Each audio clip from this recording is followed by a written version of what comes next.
Hiling po namin taos-pusong pagsuporta sa Team Kaya Dis sa pangunguna po ng ating Mayora, Ate Sara Diskaya. Salamat po. Kami po mga kasamahan ko dito sa Manggadilang, lalong-lalo na po sa mga presidente ng Manggadilang, 12 presidente po ito. At syempre, pagpapasalamat po sa Team Kaya Dis sa pangunguna po ng ating Mayora, Sara Diskaya.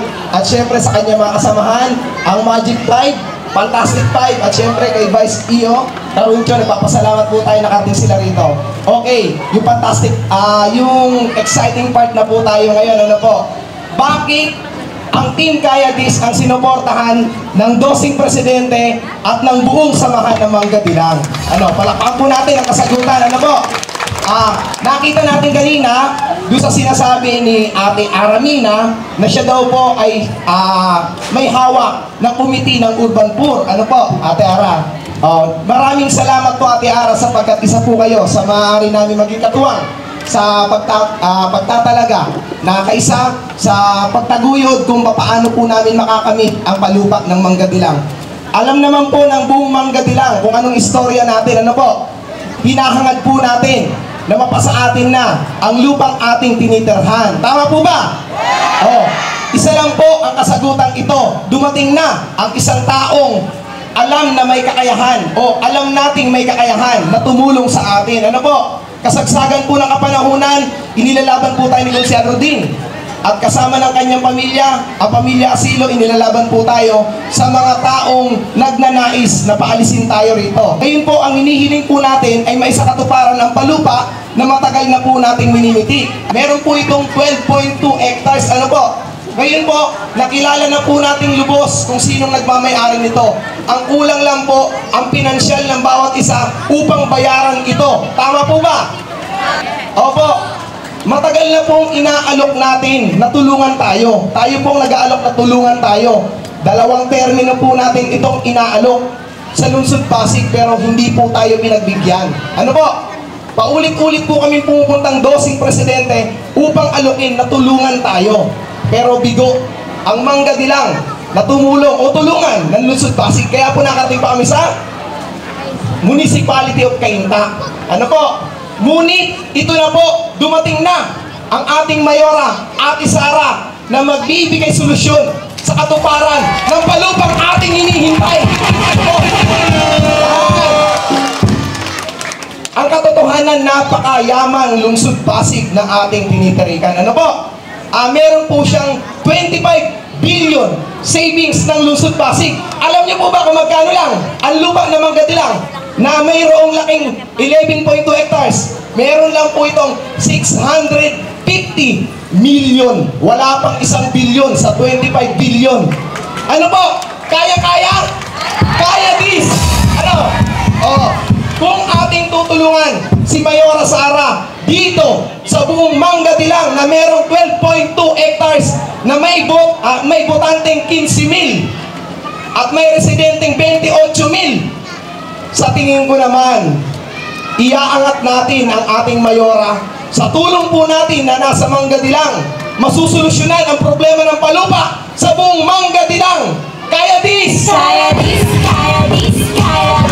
Okay, kaya naniniwala ako, pagdating po ng halalan, ito po ay markado na tayo ay tutulungan.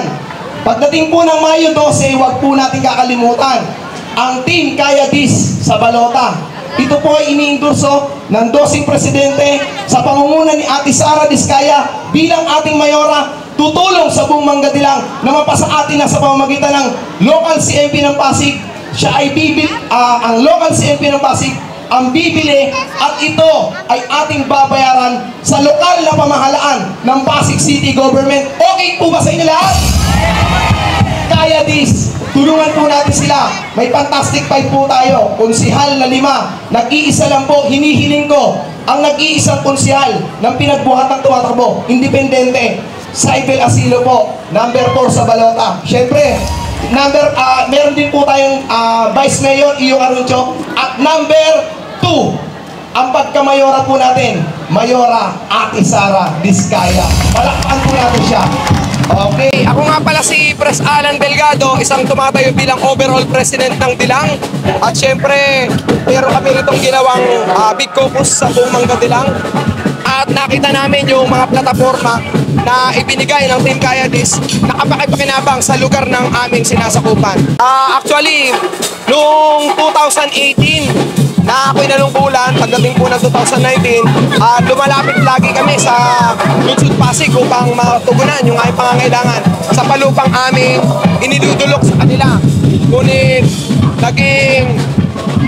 nagkaroon ng pagkakataon kami na paulit-ulit namin pinuntahan, pero hanggang sa umasa kami ng umasa, walang nangyari sa palupang aming minimiti. Lagi kami pinapangakuan na tutulungan, pero hanggang ngayon, eto kami, umaasa pa rin.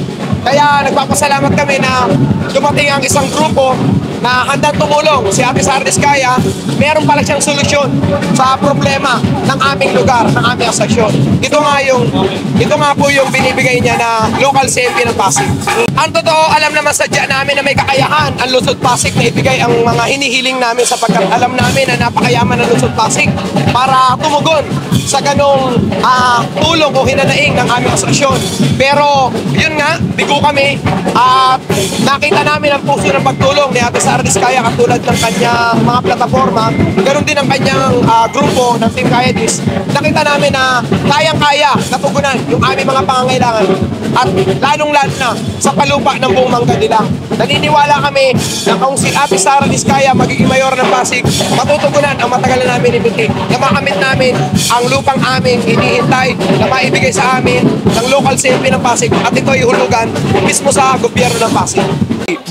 Bukod po sa lahat, nagpapasalamat po muli ako sa Team Kayadis, at nananawagan po ako sa mga miyembro ng Mangga-Dilang na tulungan natin ang Team Kayadis na may angat, upang sa ganon ay matulungan tayo na maikasatuparan ang lahat ng platapormang kanilang binimiti na maibigay sa Lungsod Pasig, lalong higit sa Mangga-Dilang Homeowners Station.